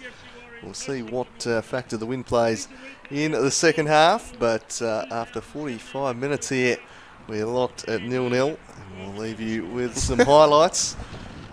I'll tell you what, I think one of my highlights of this game so far was Alex Holmes' face just then as he was talking to Copper about something. He certainly didn't seem happy with the decision made, but he was a bit animated, wasn't he? It was actually, before we go to half-time, we might just get a close-up on the Olympia girls on the pitch there. They're the team who are heading to the Dallas, Pan. Oh, right, there we go. There we are. There's a lot of them. There we are, the Olympia girls, who are headed, I believe, to the Dallas Cup, an international tournament, to compete. So, fantastic opportunity for them, and we wish them all the best in their endeavours. A huge global tournament in Dallas, that one. So, all the best to the Warriors girls for that one. That'd be an absolute hoot. There was certainly nothing on offer in the Australian rules when I was when I was a young fella playing that game. That's why they call it the world game. That is the world game, mate, and that is fantastic to see. It'll be an absolutely brilliant experience for them. So we'll leave you with some highlights, and we'll be back in around about 10 minutes time. Miss Altman, liking the positioning from that young man as a very bright talent in the future. Bit of a can keep on launching this one, it just holds in that breeze. It's a free kick to Dom Smith after he's dragged in. Lovely skill from Bidwell, but just a little bit heavy on the touch, and that is the third time here for the American. Somehow keeping it in despite being surrounded. Just no room to operate for these players. A little bit longer than 15 minutes, to be honest. As we see the postman get inside. A dangerous position there for the Warriors. But the free kick just conceded, perhaps a bit unnecessarily there late. So certainly a dangerous... Downskill one in yesterday. Castaneda dummies and Undy drives, blocked away by Smith, and then thumped Altman. He shakes their attention for and chips it beautifully over the top, but it just skidded off that wet turf. And now Joel Stone sensing another chance to run at Stevens. He teases one to the box, and it's well kept out. This unfortunately gives the ball away a tad poorly there, the American import, before Stevens just absolutely waxed that crossfield, and it was a glorious pass which wasn't quite taken down as well as Wadawu would have liked. What is Kieran Mulroney? You won't see that too often. Mulroney into the box. He crosses for Jackson, repelled by Stevens. Off the back of Joel. Now Bo Blizzard. Back to Joel Stone. Stevens with a good challenge. He just sat off him and then lunged in at the right moment. He's well defended by Stevens. Tracked back there by Jono Griffiths. Here's Turtle Holden linking up with Jackson, and Holden with a strike from range and getting a claw to it is Johnson. Defensive work impressing early here. Here's the Warriors' new signing. Oh, his keeper's been sold down the river a little bit there. He just got out of jail. There was another heart and mouth moment at the back for the Warriors. There's a real scrap in midfield. Which way is that going to go? It's going to go in favour of the strikers. He had a couple of nervy moments with the feet too, but ball played in behind it. Jackson's in, looks to curve it around, and what a save there. Fantastic save. A little in the last 5 minutes. Just on first look at that save too, it did look like Johnson was just leaning towards his near post before he went back the other way. And it could be in a little bit of trouble if not for the intervention of the centre-back. And what a beautiful little nutmeg that was from Hugh Undy. Absolutely, as the Warriors have turned it over at the back here, and they're going to pounce a shot well over the top. And no threat to Pitchford's goal from Edel. Up quite well. The cross finally comes in, and what an attempt there from Edel before. It was actually quite well defended, I think, from Joel Samet. Joel Samet now with the cross. He's hit it deep to the back post, and unfortunately wastes what was looking like a pretty promising move. Well, and Stone's movement there with the overlapping run coming from Mulroney as Man gets into a glorious position, but just can't get the volley Base going. out here is Joel Samet. He's up against Bidwell, who comes across to pressure him, scrapping away. A good battle this. And Samet, well, the points go, I think. Holden up to Bo Blizzard, finds space beautifully and shapes to shoot. Ooh. Rising over the top, but he made pretty sweet contact with that one. But apart from that, no real clear-cut opportunities for either side as Holmes slides in full-blooded, and that's a free I kick. think that should be a slice of cheese. Again, it's Michael Holden now in a little bit of space. He curls one of the back post. Daniel Jackson skews it horribly wide. It was a good ball from Holden. Steams down the right flank, knocks it past, looks to get a beautiful cross in, but Braden Mann just couldn't quite get in front at the near post there. And Diagonal ball over the top for Bo Blizzard. Can he get there? He does so. He's got Jackson in support. Castaneda again, good in his defensive duties, and puts diagonal balls, and he's picked out Joel Stone here. He tracks it down, wants to get back on the right. He gets around Tommy Little. What can he do now? He wins the corner. Mulroney, who then just allows Samet to skip in on the inside, and the ball falls to the postman, who just gets up and under that. 2 minutes here, Copra, so Eddie Bidwell just tries to curl it in, but ball takes a bobble over the top, and Man goes the spectacular, but perhaps just the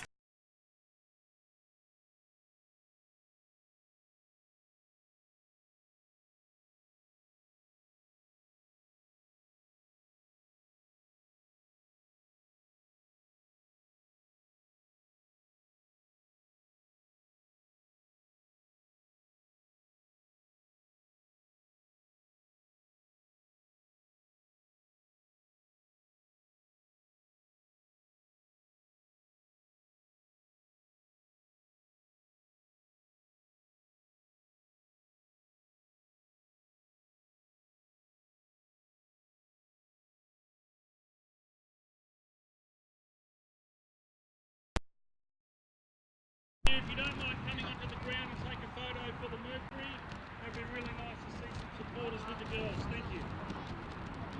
So if you've got anything Olympia on, please pop onto the field.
Oh, just go So back to today's game, 0-0 here with all to play in the second half, another 45 minutes left. We have our bar up there, so if you'd like a drink, please pop up to our not so wet area anymore due to the weather changing. It's PC Stewie behind the bar. We've got lots of beer and wine and other alcoholic beverages up there. Of course, our canteen is open, so if you'd like to help yourself to some food, they're busy, then they're cooking away. Just a reminder of our sponsors, ladies and gentlemen, who look after us in 2018. It'd be nice if you find in need, please help our sponsors out because they help us. We have Performance Automobiles up on Argyle Street. If you're looking for a car, Mercedes-Benz, Subaru, Porsche, amongst other brands. Horticulture landscape supplies out in Brighton, Steve Devalis out there. So if you're looking for some landscaping or gardening needs or horticultural needs, Steve Devalis is the person out there in Brighton.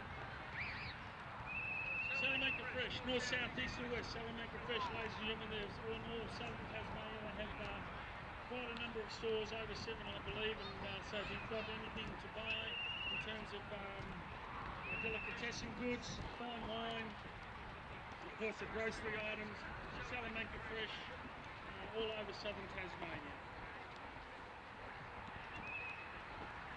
Sponsoring our NPL Youth Academy, we've got Rainbow Building Solutions. So if you've got an issue with building, please make a phone call to Rainbow. It's Rainbow Building Solutions.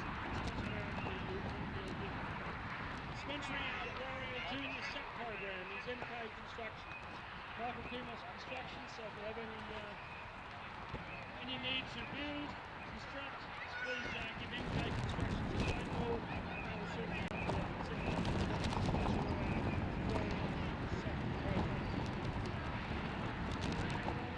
We have minor sponsors as well over here. We've got Power Foods for domestic, commercial, electric.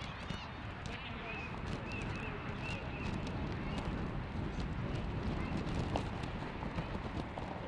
Leaders and Bayfield Rental, if you have any problems with your team, they would drop the leaders and Bayfield Rental in Bayfield School. If you're hungry, you can always, if you're hungry on the Eastern Shore, please pop down to McKinney's Restaurant, Carco FD, Mark Law and Alfonso there. We'll help you out with the food, Italian, pasta and pizza. If you're on the Western Shore and you're hungry, please pop into Murray Street, Greek, Urban Greek. Urban Greek in Murray Street for all your Greek homemade food. Shaba and Yorgor there will help you out. And Saba and George, they will help you out in Urban Greek. Urban Greek restaurant in Murray Street, Holden.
inside the top of the ladder at the end of round 2.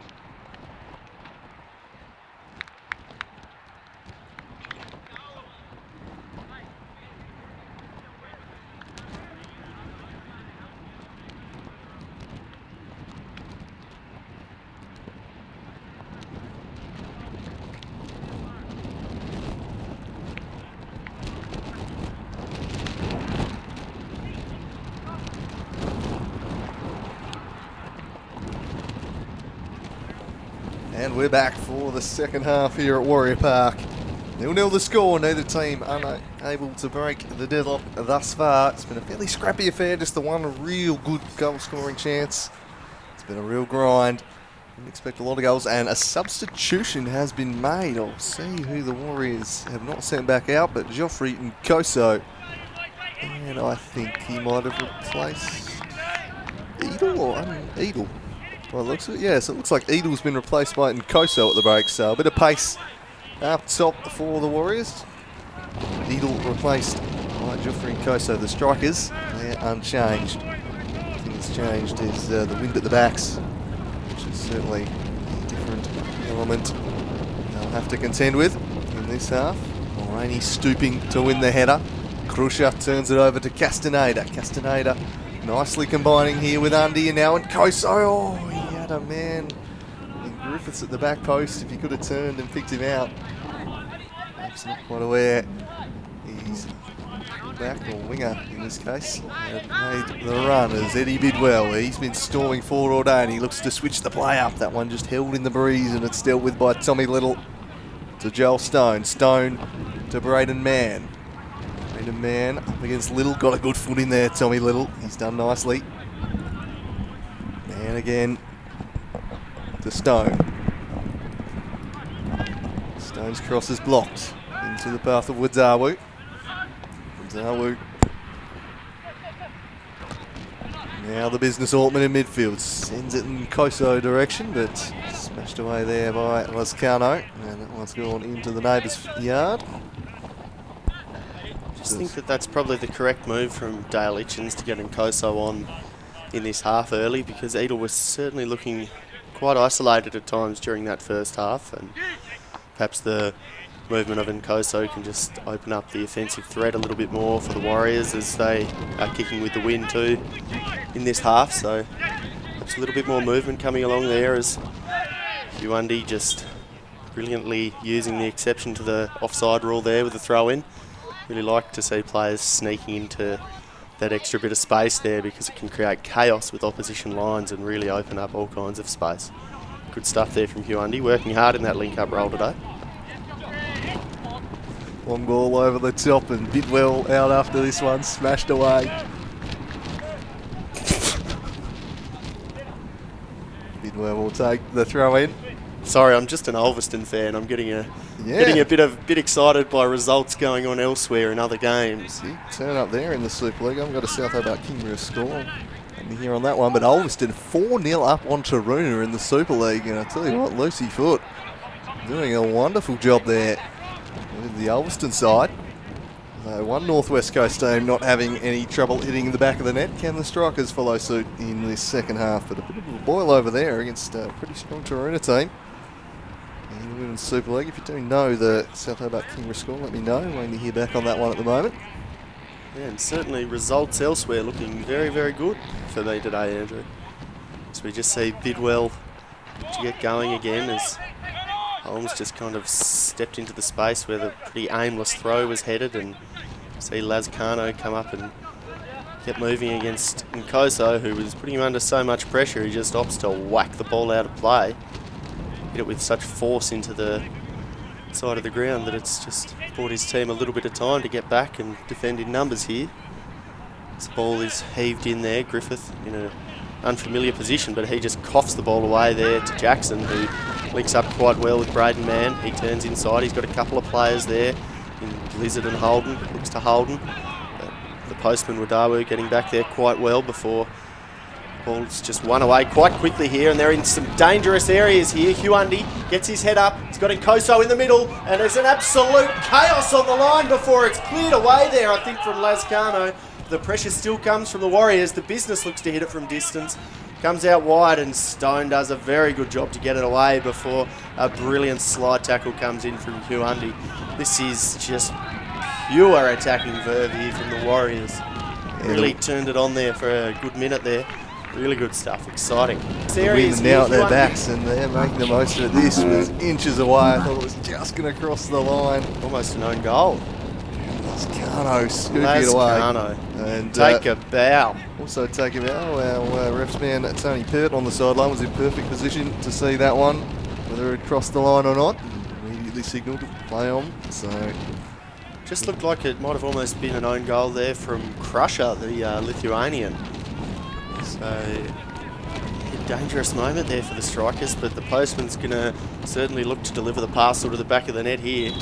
They're all lining up in that far post position. Stevens getting free, goes to Holmes, and he just got worked out well under it by Mulroney there. Good body work in defence as Braden Mann looked to try and play a quick through ball, but there was nobody really forwards and the ball had just petered out of play. So it's the Warriors now on the attack in this half. Castaneda spreads the play to Wadawu. Maybe it was a good result for them as this one's chipped in at half time, perhaps breaking even. Might be advantage Warriors. It does seem to be favouring this end of the pitch so far as Big Wells just shepherded off that one. Undy to Nkoso. Nkoso goes back to Samet. And Nkoso again treads on the ball. I think that was a trick, mate. Give him a bit of credit. I think he was trying the trick and didn't quite go as he would have liked. Crusher in there, wins the ball back to Mann, quickly to Turtle Holden. Now can the Strikers break back the other way? Bo Blizzard. Holden just got clipped off the ball. The advantage played here by the referee. Joel Stone dispossessed there by Huandi tracking back. The moment not over just yet for the Strikers. Offside, so it is done with now. Bo Blizzard trying to sneak in down the left. It's a real pity they've given away that offside because Mulroney just managed to hang on to the pass when Blizzard straight offside for the first time, but the second time, unfortunately, he managed to get himself in an offside position once again, and the ball's just turned away rather cheaply to Olympia before the keeper attempts to get a cracking crossways pass going, but that again just misses the target, and it'll be a Devonport throw on the far side. Or the near side for our viewers.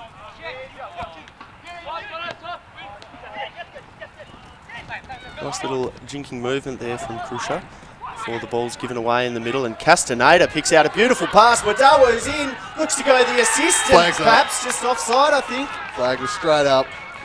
Oh, they've overplayed it. They've tried to walk it in, and a big let off there.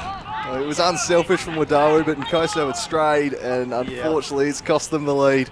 And both the linesman and us up here at Slice of Cheese had a very, very good view of that, and I think Joffrey Nkoso had just strayed offside.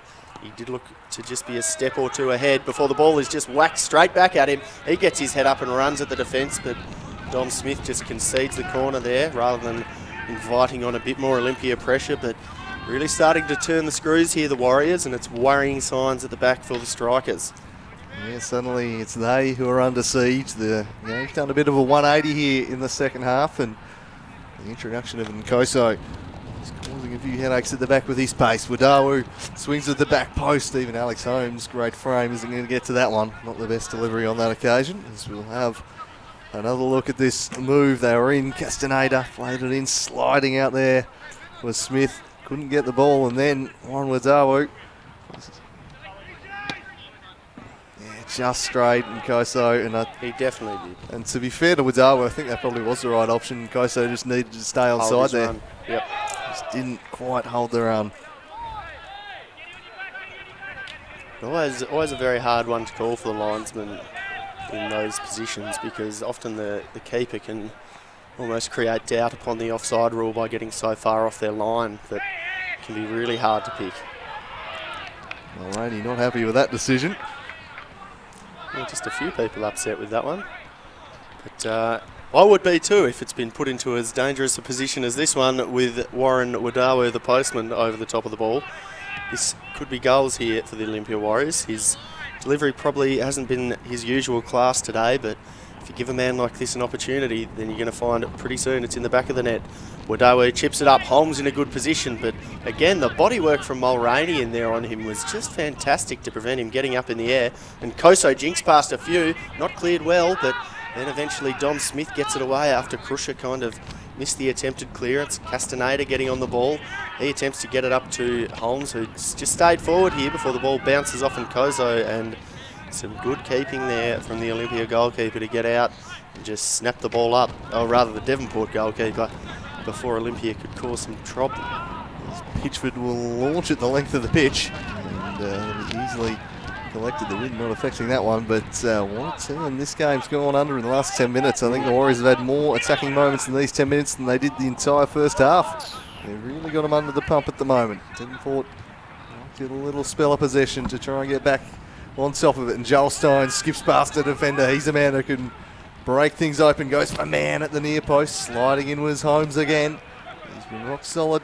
There's the big Cutler at the back. Oh, well done, the Little. counter-attack could be on, but Holden broke that up. Slightly heavy touch, allowing him in Jackson to the overlapping Bidwell, and they could be on again here, the strikers. It's Eddie Bidwell crossing across the face of the chest for man, who smashes it home, and against her on a play, Devonport take the lead.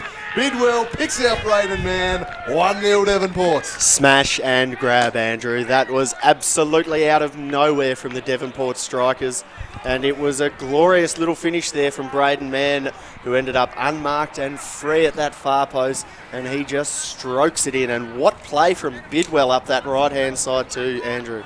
Yeah, they love to maximise Eddie Bidwell in the system they play, getting him overlapping, and that's What a why ball. he makes things happen. The keeper taken out of it, he dove, and once he was out of the picture, he wasn't going to recover in time, and Braden Mann does not miss chances like that.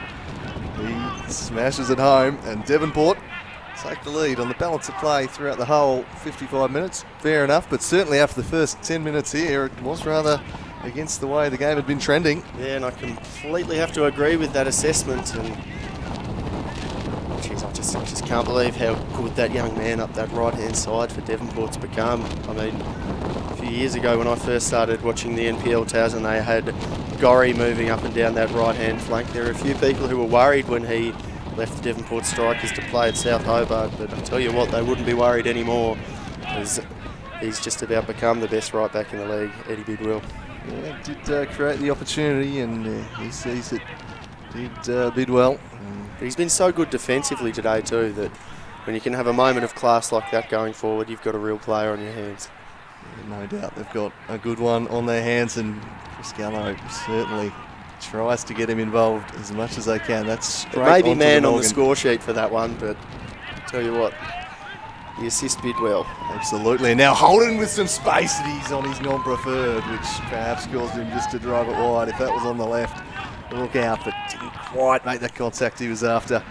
And this is what he can do in pockets of space, but just fell to him on the wrong side on that occasion. There's a couple of those Devonport players that are really happy to have a hit from those sort of positions. There's a bit of a poor kick out from the back, and they could be in some trouble here. Man, spectacularly, but a good save there from Johnson. Whew, just worrying, a bit worrying with his feet today, you have to say, though. He's looked really good with a couple of shot stops, the American. He's looked a bit worrying for me with the feet. So we just have another look at this one where Daniel Jackson played that header over the top, and man gets quite an athletic strike, and it is a pretty good stop in the end, but can't afford to keep allowing Devonport to have chances like that with poor goal kicks. Yeah, and they did well to make the stop though. There's Olympia now back the other way through Undy. That's a delightful ball for Warren Wadowo, who slides it through for Joffrey and Costo just wide of the post. And he was onside that time. Oh, actually. Well, a few people in the crowd getting a little bit angry there. I almost thought that was the offside being given, but just flagging for the goal kick there. But that was certainly put on a platter there for Nkoso, and he probably should have finished. Let the outside of the boot finish there. I reckon he needed to just go to the side foot of that one. As he just kicks the air a bit in frustration there, Nkoso, but the chances probably aren't being taken by him so far, but his movement and link-up play has looked far superior than what we were seeing from Edel in the first half. So full credit to Nkoso, despite the lack of the finish there. He's getting into some good spots, and the young lad will soon start finishing them. Mark the business. Ortman looks to play through with Dawu again, but Devonport's keeper in a good position there to just get things going again through Turtle Holden. He gets up to Mulroney. He's got, I think, Stone moving through the outside before Paul Stevens gets across to cover. Again, the goalkeeper put under pressure with his feet, and again, the clearance isn't the best, but it falls to Castaneda, fortunately for the Warriors. Mulroney attempts to get the header back in before Huundy, ever working hard, links up. Does pretty well there before running into a brick wall of about 3 Devonport defenders there. Working hard today, Huundy. Reliably informed by our stats man Benjamin Smith. Braden Mann's 126th goal in his 101st NPL game, so not a bad ratio that. I think any striker would take that as Devonport on the offensive again here through Joel Stone, but well defended by Tommy Little on this occasion. And that's all the more incredible when you consider how often he lines up in attacking midfield, particularly over the last season and a half, I think. Really good to see that from Braden Mann, and that is a wonderful stat from Benjamin Smith, one of the finest football devotees in Tasmania. And I always love to hear stuff like that coming in because it helps me out, makes me appear that I know what I'm talking about. So good stuff, Ben. So it's going to be a throw in the Warriors' way, deep in their own end. Huundy volleys on, but Turtle Holden was there. Ortman steered it to Crucia. Now it's Bo Blizzard dancing one way then the other, gliding through, trying to find some space, but the Warriors' defence holds steady through Holmes, and now they look to spring back through Joel Samet. Goes to Griffiths, but he couldn't keep it in play. Jackson now with a little bit of room to operate in wide on the right. Here's D. Jax running at Holmes. He skips around him, but in coverage was Huundy. He had Holmes beat, but the midfielder was tracking back nicely. Corner ball. Yeah, it certainly wasn't DJ Motors there just accelerating past the defender there, but did well to win the corner in the end, and that will bring a threat for Devonport here. Have a look at the fancy footwork there of Jackson, just beating for pace really, but that's one thing the Warriors midfield have done really well today. They've tracked back and supported their defence. He's certainly seeming a bit more the Lamborghini than the Commodore, as a bit of a poor attempted cross there from Turtle Holden at the corner. Looks like a goal kick has been given to the Warriors as the players stream back to defend the space. Quite poor there from Holden, not quite accustomed to that sort of delivery from him.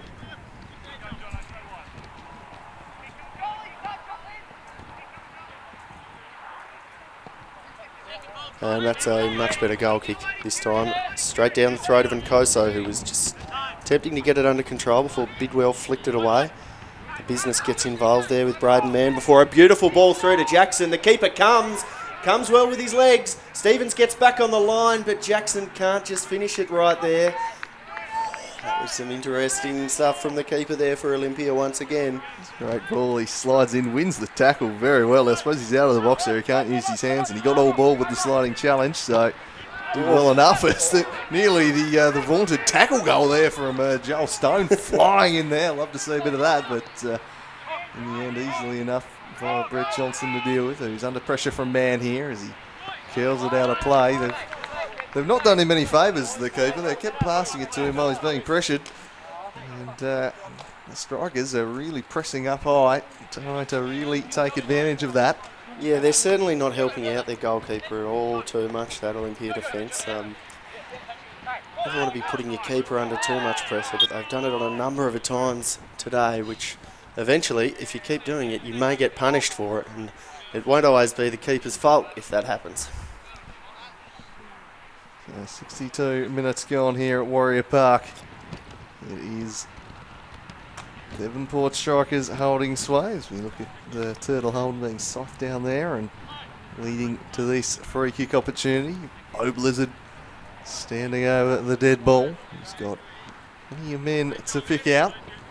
All hands on deck for the Warriors. Here's Blizzard punching it near post to Joel Stone. Here's touch falls to Mann.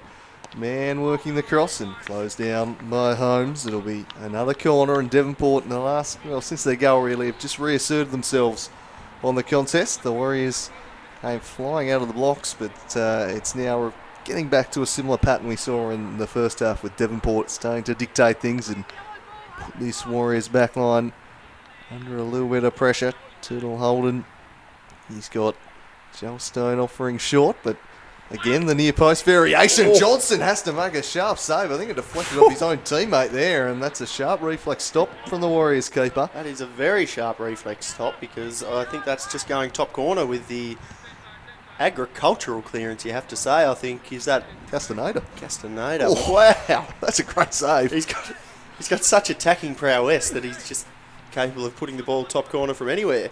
Castaneda just worrying at the near post, but once again it's a bit of a poor cross in there from I think Turtle Holden out there again taking that corner. That's been 3 in a row from the young lad, who normally, frankly, will put it on a penny for you. I think it must be a tactic, to be honest. I reckon they're looking at the likes of Alex Holmes in the air and going, they've probably got aerial superiority. Let's try and just wick him in near post and see what happens. And, well, nearly brought about a goal with the second one. There's Crusher. It's in ahead of Nkoso. His teammate kept it in. That's ill-advised, but they'll win it back now. Lascano to Smith. Dom Smith driving it to Tommy Little, who repels into the middle, where it's nodded straight into the path of the impressive Eddie Bidwell. Now D-Jax. Looks to link up with his fullback, who's charging down this right-hand side again. He takes back, and he's been clipped, and oh dear. I think, well, I hope he's all right. We've lost pictures here, but the pictures we're seeing live is Eddie Bidwell on the ground in a little bit of pain. He pulled up. I think he's just copped a bit of a kick, perhaps on a just a bit of a bone area. So I think he'll be back up in a second. But it didn't look like he's done himself too serious of an injury. Just perhaps one of those hard impacts that'll hurt for a minute, which he can kind of run off. So we're certainly hoping he'll be fine, and he looks to be taking the throw. So not too many worries there. Yep, and he's back now, so that's good to see. We'll try and get pictures back with you short. There we go. So you didn't miss any action there, just a bit of Eddie Bidwell on the ground, but thankfully he's back to his feet. And it seems to be all right, just copping a bit of a knock as he was kicked there. Anyway. Been quite enjoying this defensive partnership at the back too from Dom Smith and Lascano for the Devonport Strikers. They've really handled everything that's been thrown at them quite well today, and been enjoying the work of this man too. Stone tracking back, and what a beautiful ball that is through to Jackson. He looks to cross first time. He's got man far post. Looks to just try and go near post to Stone, but unfortunately for him, Samet did very well to close that down. Full credit to the Olympia youngster just there, coming up against the American import before he just gets given a bath by Jackson, and Jackson goes. Oh. Had it all to the finish. Incredible run. He'd done it all, but he couldn't quite do the finish. Fantastic work from D-Jax just there. Look at that. Gives Castaneda a bath. He'd given Samet a bath. Says Alex Holmes, you can have a bath too. And then just skews it horribly wide. Yeah, the finish didn't match the build-up, that's for sure. He was making a miss, and then he missed himself with a poor finish. But the skills of D-Jax on full show there. There was a lot of a certain Arsenal player about that. I was thinking shades of Callum Brown on Friday night. It was recently that we thought you had about 6 defenders missing his lead up to the goal. He had the finish on that occasion. Not so for Jackson as the cross comes in, repelled by Holmes, stooping to win the header. Mulroney against Wadawa, who just collects him afterwards. And that is a bit of a shoulder to the face, I think, there on Mulroney. But it'd be interesting to have a look at the replay of that. But I think he has fair copped this in the face. This is not, I think, one of those situations where players just ham it up. Yep, he's fair been headbutted in the face. Just about should be a slice of cheese, I think, there, because he was nowhere near the ball and he smacked him in the noggin. Mulroney certainly was for wear and be worried with those head injuries. I dare say, with a good Irish name like Mulroney, he'll be back up and into the action pretty soon. Tough customers. Well, he certainly is a tough customer, Kiz Mulroney. I mean, no-nonsense type defender. To his feet now. No sign of any claret. Perhaps a little bit of a shiner, though, looking at his cheek. So he's back up now. Good to see, and he'll get assessed by the bench. And we hope that he's all right, because they've only got the 2 on the bench today. Who are the Devonport Strikers? Hello. The battery just died. The battery died. Yeah, I had to change. Okay, I'm going back. So here we go. Bo Blizzard with the resulting free kick as Mulroney gets checked out on the sideline, swings it to the back post. Dom Smith the target, but Alex Holmes again so dominant in the air, wins the second header. And up and under in the Jackson direction. Johnson came and commandingly punched it. Now Turtle Holden. He goes wide, clever ball for Mann, buying some space. Braden Mann, he's brought down right on the edge of the area. It'll be a slice of cheese for Stevens. And a free kick in a good area for Mann, and that was very close to a penalty, just outside. Well, I think that's our first dose of dairy for the year. So slice of cheese, on with slice of cheese here today, and certainly deserving there for Paul Stevens. You just have a look at this. Here we go. Gets right stuck in, and that is a horrible challenge. But probably willing to give away the foul there on the edge of the box, I think, because otherwise Braden Mann is clear through, and I think he would slot the goal. But there is every chance that he'll just be slotting this free kick, I think, top corner, Andrew. Yeah, they've got him and Holden both standing over it. Probably the side for a right footer though, but yeah, not a bad slice to take, probably from Stevens. You'd rather man have to shoot with 5 men in his path than 0. Yeah, that's all right. So perhaps a chance for Braden Mann here. As the magic spray comes out. Loving that we've got that in the NPL Tasmania this year. And look at where Alex Holmes has just positioned himself. In the position most likely for Mann to try and bend it top corner. That's smartly positioned there. Here we go. Braden Mann steps up. He goes low, straight into the wall. Perhaps just didn't want to curl that over the top of Alex Holmes. And I have to say, that Olympia wall almost looked a bit more like a staircase with the ascending height orders just going on there, with Holmes certainly covering the top corner there quite well with his bulky frame. But they're going to keep trying here, the Devonport strikers, with, I think, Stone in a wide position. He goes to Turtle Holden, who looks across to Lascano, and you're going to switch the play here before Lascano just gets out the pitching wedge and goes the up and under. And chest mark is comfortably taken there. Good under the high ball so far. Yeah, he's looked really good with his hands today, I have to say. Johnson in goals for Olympia, but it's just been a couple of times where his defence has put him under pressure, as we've mentioned, and Turtle Holden steaming towards the box, as we often see, before his attempted cross-come shot is covered quite well there from Alex Holmes, as he's done well all day. 20 minutes to go. Still the strikers holding sway as they look to go back to the top of the table and join the Hobart Zebras and Launceston City as undefeated teams, going 2 from 2 to start the season. It looks like there is a sub in the offing here. Tommy Little is being replaced by Jake Vandermeer. So really like for like there. And Vandermeer comes on.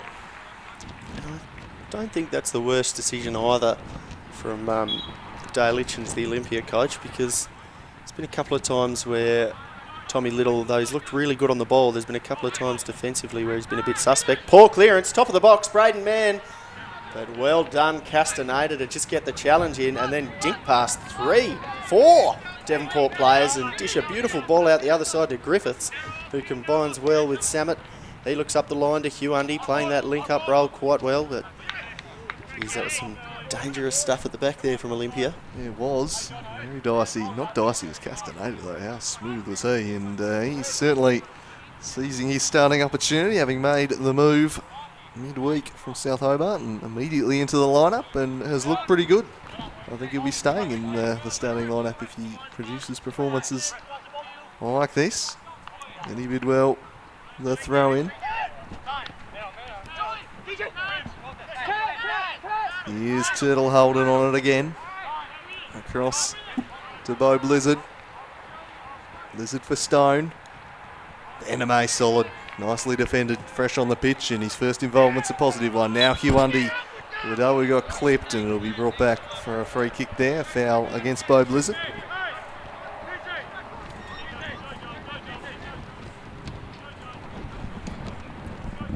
So Paul Stevens, pretty good today, standing over this one.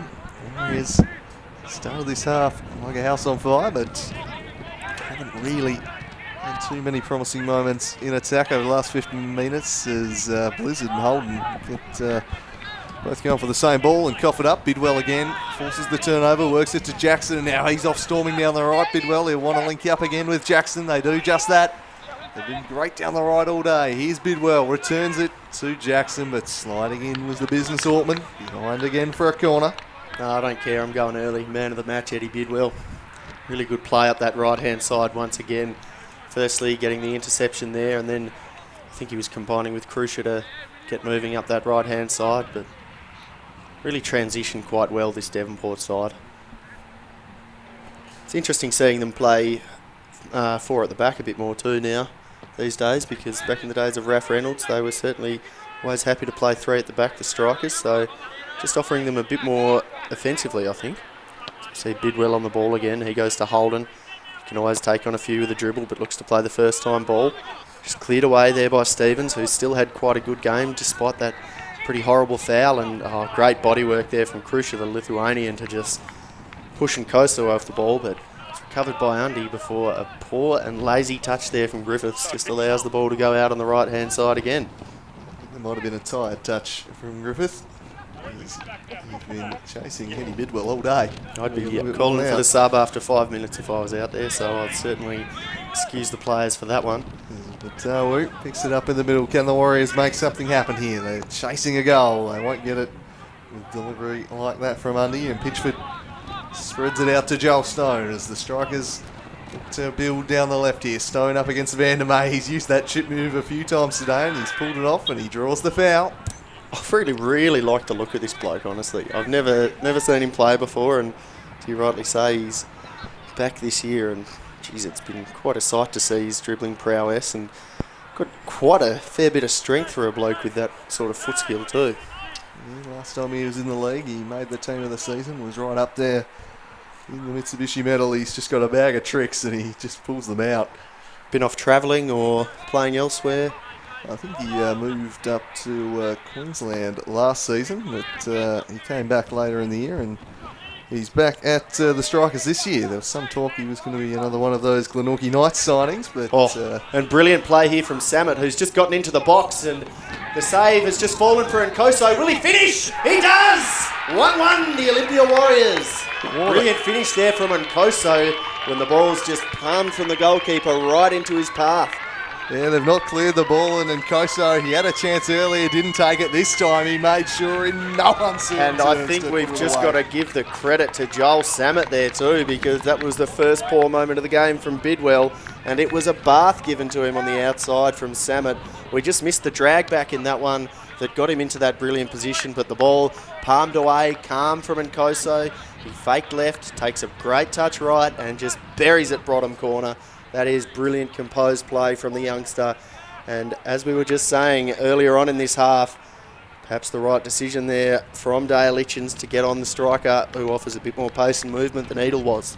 Well, I'll tell you what, they've got another sub coming on here to the Warriors, but both the goals in the game have really come against the run of play. Devonport had the past 15-20 minutes, had been all over them, and then Olympia go bang and pull it back, and suddenly it is 1-1 with all to play for here in the final 15 minutes. Get you that Olympia sub in a second. Looks like it was Oliver Davis who's come on. Griffiths is off. There's Jackson now with a chance, and it's going to be behind for a goal kick. I think that was Griffiths who was just subbed off, and new number 12 coming on for the Olympia Warriors, looking to make an impact perhaps as they look to snatch this game late.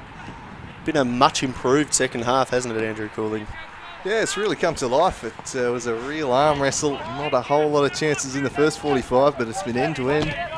Good attacking football in this second half, and can either team go on and win it now? Pitchford's clear and kick was charged down. The substitute Davis involved. Here's Hugh Undy with a little bit of room to operate in. Drops it off looking for Castaneda, but Joel Stone was able to nip in. Joel Stone with some good work inside areas. There from Stone, because he just just showed the candy and then took it away, frankly. Great man now looking to pressure Johnson, who had an awkward one to deal with. It bobbled on him, won by Vandermeer in the air. Dominic Smith now, I think a few tired players out there. Who's got the petrol tickets to win this one? Warren Wadawu. Closed down by Crucier. Dom Smith sweeping across, and Boosted up the field in the direction of the big cuddler. He'll compete against Joel Stone. Did well to deal with it, did Alex Holmes, and he's got more defending to do here. Is just getting his back a little there was Stone. Play allowed to continue though. Castaneda. Joel Stone just grabbing his foot. And who's the big cuddler? Who's the big cuddler now? I think it's a big cuddle from the Stone man right there. So a free kick rightly played against the Devonport Strikers. Hughundy looks to link up just there, but a little bit too heavy on the touch, and it'll be a Devonport goal kick. It's really composed play at the back there too from Alex Holmes. Just balancing the ball on the top of the noggin like a seal for a little bit. Always looking to play it out short here if they can, Devonport Strikers, and they go through Smith and Mulroney attempting to get it up from Stone, but the free kick, I think, is paid against Vandermeer, or perhaps a throw-in actually, to be taken by Mulroney. He goes into Krusher. She gets his head up and links up quite well with Blizzard. Blizzard takes a really good turn before Jake Vandermeer just gets enough of the ball for the free kick to not be paid. Bit of ping pong going in there from the belt clearance from, I think, Wadawu getting back out there to do his defensive duties. Just petering out of play once again. 10 minutes left in regulation here. Can either team go on and win it? Both won their opening day games. Both trying to catch Zebras and Launceston City. 2 from 2 to start the year. Will there be a late twist in this one? The goal kick from Johnson is straight to Krusher. Braden Mann chests it down looking for Holden. Have enjoyed his battle with the business all day. Those two young stars going at it in the midfield. Hughundy with a clever little pass for Davis, who returns it to Undy, and they're flowing forwards here. And Koso chips it over the top for Undy, but just allowed Lascano in. Well, good strength shown from Joffrey and Koso, and then some fancy footwork. Unfortunately, the pass a little bit erratic, but I like what Koso's brought to this contest. He's really been lively since coming on at half-time. There was as the first of his name and the king of the Andals. Yeah, and certainly not as cruel as the King Joffrey that we all know, but it's been brilliant out there today, you have to say. Despite there was that one occasion when he just strayed offside when Wadawu was playing him through to open the scoring potentially in this game, but he's fought hard really well, and despite missing another chance where Wadawu put it on a bit of a platter for him, he's just kept trying hard and kept pursuing the Devonport defence with his good movement and work off the ball, and when it fell to him, he was clinical with the finish, Joffrey and Koso, so full credit to the young lad for just keeping trying. Good ball from Joel Stone looking to spring Mulroney, but again Holmes in coverage didn't deal with that at all well. Mulroney, Holmes recovering well. The chance for Stone lashing with the laces. Will it fall for Daniel Jackson? Jackson turning in the box, and well blocked again by Joel Sammets. He set up the goal, and now he's saved one at the other end. He's had a really good second half, that young kid, Samet. He has worked hard offensively and defensively, but maybe I'm just a bit of a sucker for a fullback, but been working hard and did a really good job to stay tight to Daniel Jackson there when could have been all over. Ball's curved a bit to the far post, and Mulroney arriving. It just falls high. Oh, and it's just poked wide there. I think that was from Stone. Decent attempt on the volley, but just not quite lashing at it, and perhaps that far post was just covered there by, I think, Samet again. I think the big threat was if Jackson could have redirected it there. He stuck the boot out but couldn't quite get a piece of it. And wide it goes. So 1-1 still the score here. Both teams pushing hard for the winner. No doubt neither would be looking to settle for a draw. They want the 3 points. Bidwell takes a heavy touch, and Holmes lofts it forward over the head of Hughundy. Time ticking away here. Not long left for either of these teams to grab what would surely be a match winner at this point. Throw in for Jackson.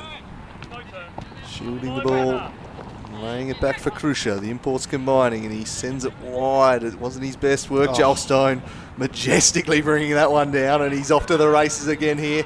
Wadawu trying to work him under it. It falls the way of Mulroney. Now Braden Mann in a bit of space. It's Braden Mann. The shot is charged down and behind for a corner. They are looking the more likely of the two, aren't they, at this stage, the Devonport Strikers, but has been the way of this game for the goals to come against the play, so Certainly wouldn't be ruling the Warriors out at the moment, but they're just really turning the screw here with a string of corners now, the Devonport strikers. As the ball is curved in into a dangerous spot, and I think that was Jackson rising high for the Devonport strikers, but not with the accuracy required to win this game for Devonport late on. And just got into a pretty good position there, but perhaps just twisting a little bit in the air as he tried to direct on target, which meant he spooned it over the top. Pushing hard for the winner are the strikers. Johnson's goal kick will float down towards Dom Smith. Here's Joel Stone. Any touch on this occasion, but he mesmerised at times today. There's Joel Stone. He's a dazzling bag of tricks. End of A. Throws it down the line, flicked on by Davis. In the middle of the park for Spaniard Lascano for Bidwell. Holden nipped in ahead of him, and off the ball there's been a real scrap going on between Davis and Mulroney. I've only caught the tail end of that, but it is on here on the near touch line. I'm not sure what sparked it. I was focusing on the other side of the pitch. I just saw Mulroney taking a tumble at the end. The thing I liked about it the most was just the way that the Olympia players stood over the top of him after that to just let him know that he'd been put down too. But yeah, just a bit of a coming together here as Braden Mann comes in to rightly sort his teammates out and bring them away. Great leadership shown there from Mann. No shock, Joel Stone's got a few words to say. Yes, we have a look. Let's have a look at the incident, and just Mulroney, he falls on him afterwards, and then Davis pushes back, and then he looks to tread over him. Yeah, they're just wrestling like a bunch of little school kids there at the end, and a slice of cheese for both of them. Davis and Mulroney into the book. Both, Mulroney was being a pest, and Davis went, well, I'm not going to have that. He hauled him back down. So, completely off the ball in the end, though. I know which school of morality these two come from, and it's the eye for an eye school of morality. So, fair play to them. They rightfully cop the cheese from Copra, who tells them both to settle down, but it will be a Devonport strikers free kick for, I think, the initial foul, which was paid against the Olympia substitute. Lucia sends it in the Jackson direction, but again, it was Holmes in the air. Brought down by Mann, volleys it across towards Jackson, but Joel Samet is again on hand. He's been very good, the Warriors fullback, and he smashes that one away. 4 minutes left in regulation. You look at the two of them lining up against each other, and you wouldn't think that Samet should be holding his own, but full credit to the lad. He might not be very tall, but he's got the speed to go with him, and he's stuck tight as he comes up against him again, but manages to draw him tight enough to the touchline that he to flick his cross in the direction of the goalkeeper. So once again, well done, Joel Samet, who's really impressed in this second half. Long and strong down the middle they go. Pitchford should be able to collect, and he does. He's very comfortable with that side of the game. He's good work with his body there from Lascano too, because just managed to hold off the attacker by drawing out of the space. So really helping his goalkeeper out quite well, the Spanish centre-back. Mulroney and Smith, they've got to sort out who wants it. And in the end, that was a rather sloppy moment. And the Warriors crowd just sensing a chance here. They're trying to get their side home. Castaneda and Stone duelling here on the near touchline. It'll be throw into the strikers. Time is running out for either of these teams to maintain their winning records to start the year. Stone again trying to work in tight confines. Mulroney with the throw in. Well done, the business. Just cut that one out and goes back to again a tough one for his keeper to deal with. Into the middle it goes. Jackson, I think, was coming from an offside position. He knew that. Johnson thumps it away as Mann was closing him down. It's turned into a pretty good ball too for Hugh Undy to chase after. Lascano uses his strength just to shield him from it though well. Oh, and I like that they've managed to just steal a good 5 metres there, the strikers. Well done. Yeah, especially on this ground. It's very noticeable, isn't it? Surprised Copra didn't pull them up for that one, but nevertheless the game continues. The ball's played to Krusher. He just looks to flick it up and over the top to Bidwell. Tell you what, I keep thinking that number 19, I'm trying to call Dance every time I see him on top of the ball, but once again, Krusher combines with Bidwell. He looks to combine with Jackson. Perhaps a little hint of a handball, but nothing deliberate there. Joel Samet looks to get involved defensively, and he wins the throw for the Warriors. There's a few number changes in there. I reckon the battle for the number 10 would have been a fierce one, with the likes of Blizzard, Stone and Turtle Holden all having good claims on that one, but Turtle Holden is the one who's ended up with it. And good way to start the season, fair enough too. And here he is with the ball now, trying to make something happen for his side again. It was Castaneda breaking up the play though. Impressive in his first outing at his new club, Eduardo Castaneda. And a bit of offside there, I think, from Nkoso, and rightly given by the linesman. Just a little bit lazy there from the young striker to not be caught out there by an offside trap that was sprung really well by Lazcano and Dom Smith. Smith looks to whack it up over the top and uses the wind pretty well to Daniel Jackson. He's in a good spot, and he looks to poke it into the middle to Blizzard, but nothing doing with that cross, unfortunately, and it falls into the arms of the Olympia keeper. Time running out here as again Big it's drop just kick. launched down the field to Pitchford. All right then, we'll go then to Dom Smith. Almost should have been a little bit worried there was going to be a bit of Timmy Howard going on there, mate. Vandermeer looks to get involved and get forward. So he lumbers along using his strength quite well, gets it to Wadawu. Wadawu, I think, was trying the spectacular, quite spectacular it would have been there, but only as far as going into the arms of Devonport's keeper, who also decides to go the drop kick long, but it just sprays out and wide, and it's a little bit more like a rugby kick for touch than anything. Just entering now into injury time, wondering whether or not we're going to get a team that's going to be able to push for the 3 points here, but Warriors with the throw in as we tick past the 90. How many minutes will be added on? I can't think there'll be too many.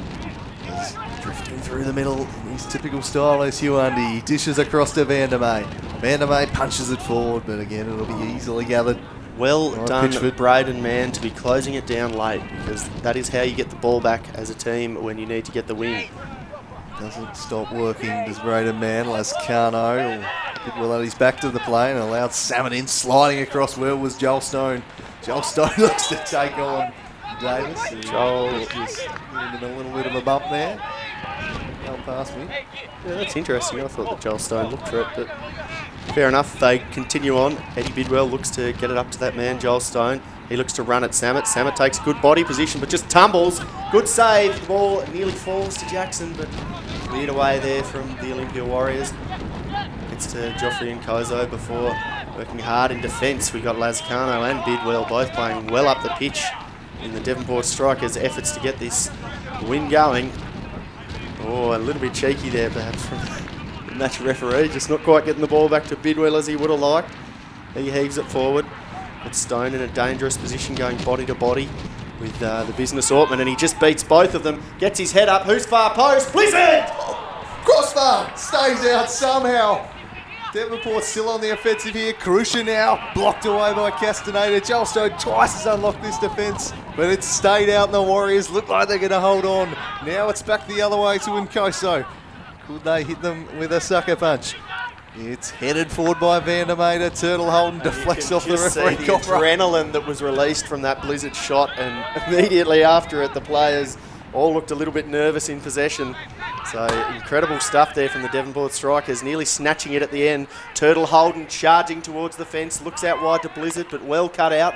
Once again looking out wide to Blizzard, but well cut out by Jake Vandermeer. He gets his head up, working hard in the centre. We've got Huandi. He looks to link up really well, but covered brilliantly by Mulroney for his centre back there. Really good finish we're getting to this game here, Andrew. Quite a treat they're putting on now. Yeah, Coffer has another look at the watch. There can't be long left in this one. 30 seconds perhaps. Last chance saloon here. The Devonport Strikers, Joel Stone. He's come so close to supplying the match winner. But he's coughed it up here and it's cleared away again.